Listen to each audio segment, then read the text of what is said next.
मी बोरकर गुरुजी, विश्वज्योतिषाचार्य, ब्रह्मांड ज्योतिष कार्यालय, मुक्काम पोस्ट रावेर, जिल्हा जळगाव. आपण नाशिकपासून 20 किलोमीटर अंतरावर एक कामाख्या मंदिराची स्थापना नवीन झालेली आहे.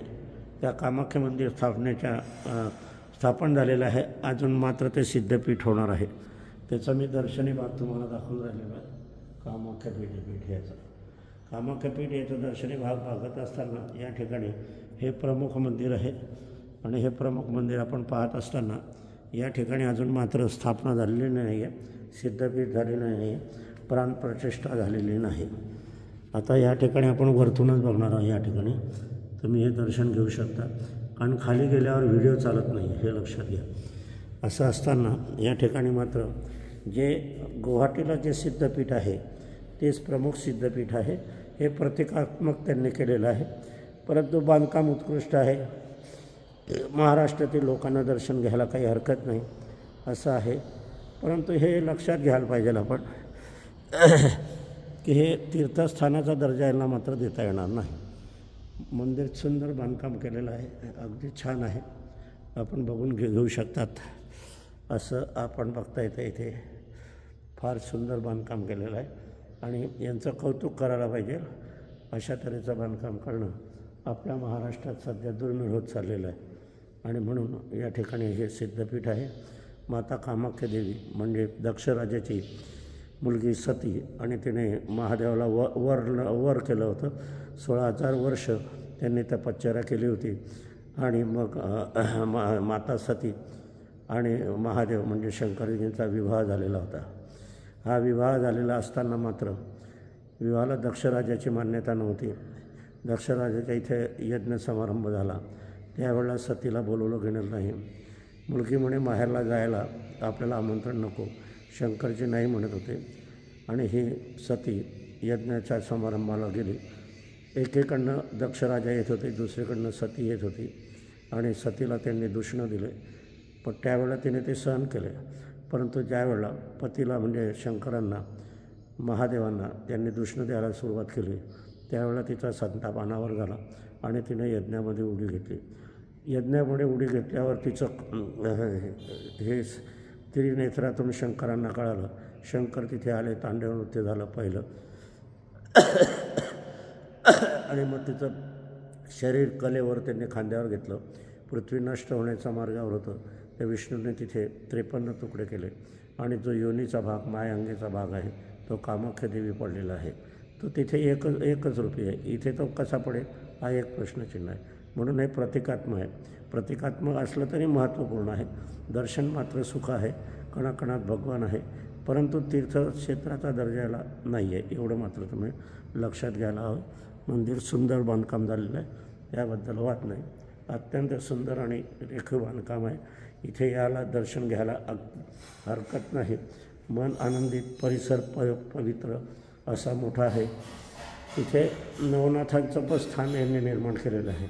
नवनाथांचं स्थान मोठ्या प्रमाणात इथे निर्माण झालं असल्याकारणाने हे आपल्याला बघायला मिळते. असं आपण बघत आहोत. आपण चालत असताना या ठिकाणी परिसर अगदी सविस्तर आहे, मोठा आहे. आपण बघत आहोत, हळूहळू बघणार आहोत. या ठिकाणी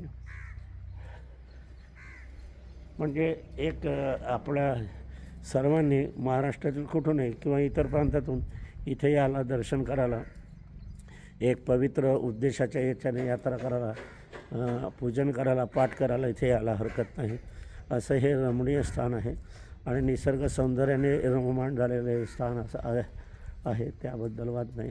सुंदर स्थान आपल्याला या ठिकाणी बघायला मिळते. असा योग या ठिकाणी आहे. दीपस्तंभाची माळ इथे दिसते आहे. कामाख्याला जे मंदिराचं घुमट आहे, जो मंदिराचा घुमट जो आहे, तो हा घुमट हा असाच तिथे आहे. कामाख्या देवीच्या मंदिराचा घुमट हा असाच प्रकारचा त्यांनी केलेला आहे, त्याबद्दल वाद नाही. सुंदरसं मंदिर हे आहे, बघण्यासारखं आहे, त्याबद्दल वाद नाही.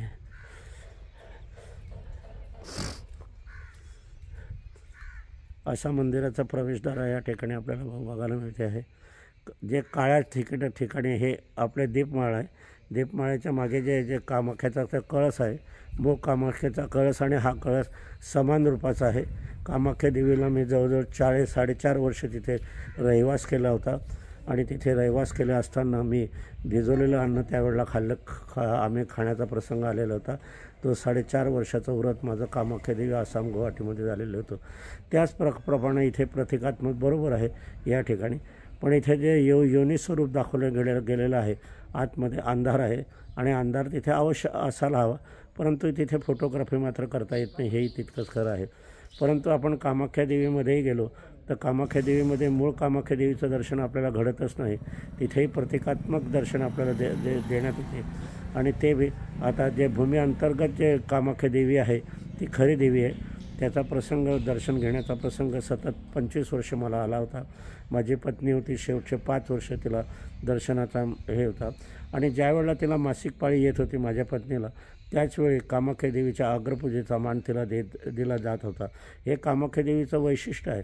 आपल्याकडे मासिक पाळी आले की बाईला दूर ठेवलं जाते आणि मंदिरापासून वंचित ठेवलं जाते, परंतु कामाख्या ठिकाणी आपण जर गेले तर ज्या स्त्रियांना मासिक पाळी येते आणि ज्यांची नावं नोंदणी होते त्यांना खास करून आग्रहानं बोलवण्यात येते. आणि मासिक पाळी आलेल्या स्त्रियांना प्रथम दिवशीची मासिक पाळी, दुसरी दिवशीची मासिक पाळी, तृतीय दिवशीची मासिक पाळी या ठिकाणी माझ्या बाईंनी म्हणजे माझ्या पत्नीने, माझ्या सौने अनेक वेळेला तिथे पूजापाठ केलेला होता. आज त्या हयात नाही, ते स्वर्गवासी झालेले आहे. मी आता एकटा इथे आलेलो आहे. त्याच्या स्मृतीप्रीत्यर्थ त्यांची इथे यायची कामना होते, परंतु त्या नाही आहे. हे एक माझं नशीब दुर्दैवाचं आहे असं मी समजत असतो. परंतु कामाख्या सिद्धपीठामध्ये मी 4.5 वर्ष होतो आणि तिथे दोहामध्ये डुबके 1 महिनाभर तिथे राहिलो होतो आणि भिजवलेलं अन्न खाऊन मी ज्योतिषविद्या तिथे पाठ केली होती, शिकवलेली होती. महंत नागाचार्य म्हणून तिथे होते आणि आता त्या ठिकाणी कॉरिडॉर करण्याचा प्रयत्न होत आहे. आणि मग जे आम्हाला शिकवणारे जे नागाचार्य महंत होते ते मणिपूरमध्ये गेलेले आहे आणि मग तिथे त्यांनी तेव्हा आश्रम थाटण्याचा त्यांचा प्रयास चालूच आहे आणि थोड्याच दिवसात तो आश्रम स्थापण्यात येईल. आणि आता मूळ जे ठिकाण आहे कामाख्या देवी आसाम गुवाहाटीचं, हे या ठिकाणी मात्र सरकारीकरण झाल्या कारणाने मात्र तिथे जसं उज्जैनचं झालेलं आहे किंवा दक्षिण भारतात झालेलं आहे, आता मथुरा वृंदावनमध्ये होत आहे. तर हे कॉरिडॉर करण्याचा सरकारचा प्रयत्न हा मात्र हे सरकारीकरणाच्या याच्यामुळे मात्र पावित्र्य नष्ट होण्याचा प्रयत्न मात्र इथे निश्चितच होत गेला आहे. कारण सरकारी दरबारी माणसं इथे राहतात, त्यामुळे तो विषय वेगळे आहे. परंतु हे जे मंदिर या ठिकाणी केलेलं आहे अतिशय सुंदर, आपलं महाराष्ट्रात एकमेव मंदिर असं आहे. असंच मंदिर आपण जर बांगलामुखीचं बघायला गेले तर उज्जैन क्षेत्री पण असंच याच डाचीचं तयार केलेलं आहे, ते पण सुंदर मंदिर झालेलं आहे.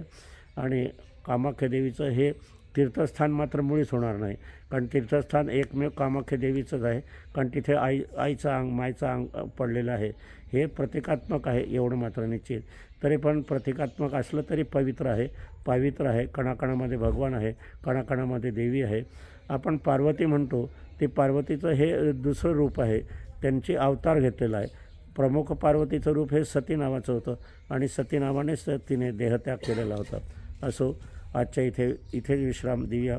माझी पत्नी स्वर्गीय सौ निर्मलाबाई बोरकर यांना अभिवादन करूया. पुनश्च माझे गुरु पत्नी स्वर्गीय सौ निर्मलाबाई बोरकर यांना अभिवादन करूया आणि आजच्या कार्याचं समापन करूया.